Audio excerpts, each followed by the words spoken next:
नमस्कार दोस्तों। अगर आप कहानीकार चैनल में पहली बार आए हैं तो चैनल को ज़रूर सब्सक्राइब करें।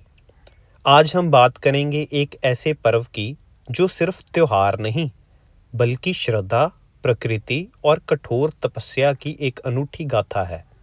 क्या आप जानते हैं कि दुनिया में एक त्योहार ऐसा भी है जहां उगते हुए सूरज से पहले डूबते हुए सूरज को प्रणाम किया जाता है। ये है छठ पूजा, जो सूर्यदेव और छठी मैया को समर्पित है और यह 4 दिनों तक चलने वाला एक ऐसा व्रत है जिसमें भक्त जल और अन्न का त्याग कर देते हैं। आइए इसकी कहानी सुने और महसूस करें इस महान पर्व की दिव्यता को। हमारी कहानी शुरू होती है पहले दिन से, जिसे नहाए खाए कहते हैं। यह दिन शरीर और मन को शुद्ध करने का संकल्प लेता है।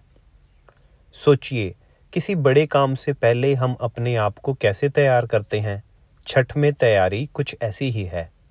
इस दिन व्रत रखने वाले नदी या तालाब में स्नान करते हैं। वे घर की पूरी सफाई करते हैं और फिर शुद्ध शाकाहारी भोजन तैयार करते हैं। अक्सर इस भोजन में कद्दू की सब्जी, जिसको लौकी भी कहा जाता है, दाल और चावल शामिल होते हैं, जिसे कद्दू भात भी कहा जाता है। यह भोजन व्रती द्वारा ग्रहण करने के बाद ही बाकी सदस्य भोजन करते हैं। यह नियम बताता है कि इस पर्व में व्रती की शुद्धता ही सर्वोपरि है। दूसरा दिन खरना, महाव्रत का आधार। यह दिन महाव्रत की नींव रखता है। दूसरे दिन को खरना कहा जाता है। कल्पना कीजिए, 36 घंटे का निर्जला व्रत, एक बूंद पानी भी नहीं। इसकी शुरुआत खरना से होती है। व्रती दिन भर उपवास रखते हैं और शाम को विशेष तैयारी करते हैं। प्रसाद में गुड़ की खीर, रस्याव जिसको बोलते हैं, पूरी और फल बनाए जाते हैं। यह प्रसाद लकड़ी के चूल्हे पर पूरी पवित्रता के साथ तैयार होते हैं। सूर्य अस्त होने के बाद व्रत रखने वाले छठी मैया को यह प्रसाद चढ़ाते हैं और खुद इसे ग्रहण करते हैं। और बस इस प्रसाद के बाद उनका 36 घंटे का कठोर निर्जला व्रत शुरू हो जाता है। तीसरा दिन संध्या अर्घ्य का, डूबते सूर्य को वंदन। यह छठ पूजा का सबसे अद्भुत और भावनात्मक दिन है। संध्या अर्घ्य का दिन। आपने हमेशा उगते सूरज को नमस्कार किया होगा, पर क्या कभी डूबते सूरज की शक्ति को महसूस किया है? शाम होते ही व्रत रखने वाले और उनका परिवार एक सूप बोलते हैं, बांस की टोकरी में।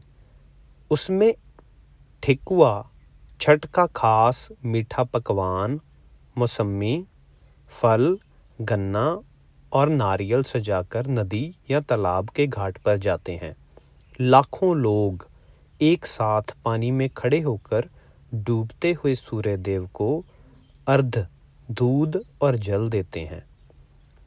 डूबते सूर्य की पूजा हमें सिखाती है कि जीवन में दुख, हानि या अंत भी महत्वपूर्ण है। यह हमें याद दिलाता है कि जिस तरह सूर्य कल फिर उदय होगा, उसी तरह हर बुरे दौर के बाद एक नई सुबह ज़रूर आती है। चौथा दिन उषा अर्घ्य, उगते सूर्य का स्वागत। पर्व का समापन होता है चौथे दिन उषा अर्घ्य के साथ। रात भर घाट पर जागने के बाद जब क्षितिज पर उम्मीद की पहली किरण दिखती है, तो उस दृश्य में कितनी ऊर्जा होती है। सूर्य उदय से पहले ही व्रत रखने वाले फिर से पानी में खड़े हो जाते हैं। जैसे ही सूर्य की पहली किरण दिखती है, वे फिर से अर्घ्य देकर सूर्यदेव और छठी मैया से सुख समृद्धि, संतान की रक्षा और परिवार के कल्याण के लिए प्रार्थना करते हैं।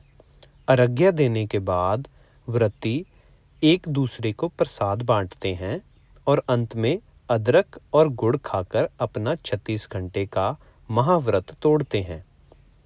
छठ पूजा का यही संदेश है दोस्तों कि यह जीवन का एक महाविद्यालय है। इसमें पहले हम प्रकृति का सम्मान सीखते हैं। छठ पूजा हमें सिखाती है कि जल, वायु, सूर्य और मिट्टी ये पंच तत्व ही जीवन का आधार हैं। ये पर्व में प्लास्टिक और प्रदूषण से दूर प्रकृति से जुड़ना सिखाता है। दूसरा, कठोरता में सुंदरता। 36 घंटे का निर्जला व्रत दिखाता है कि सच्ची श्रद्धा के लिए कठोर अनुशासन जरूरी है। यह हमें सिखाता है कि जीवन में संघर्षों के बावजूद हम अपने लक्ष्य पर अटल रह सकते हैं। समानता।